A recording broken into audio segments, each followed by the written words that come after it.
Men kech bo'lganda chaqirding. Saharlikka osh aytib qo'yganman, ketdi.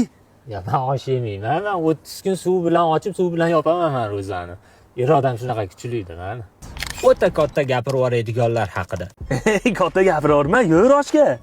Borib kelaver. Men qulamasdan hozir. Sen Sinfdoshlarni ham yig'sang bo'lar ekan parallellarga qo'shib, ABVG deylardi. nima qilasan ular? Bir ehson qilib iftorlik qilib berlarga. Bo'ladigan gapni gapir. Akalar nima yeymiz bugun iftorga? Menga ham tavajjuh ikkita somsa, keyin yana o'ylab ko'raveraman. Mana o'shandan yeyman, Alish akasi-chi? Menga ataga ikkita xurmo yetadi. Ramazonda hech yo'q, katta gapirmagin. Endi nafs jilolash kerak-ku. Aka zavodda nechta odam bor? Mingtadan oshiq nima edi? Bir iftorlik qilib beray degandim-da. Boring qal, asabga tegma. Ishonmaydi, juda to'g'ri qildim. Hokim buva, assalomu alaykum.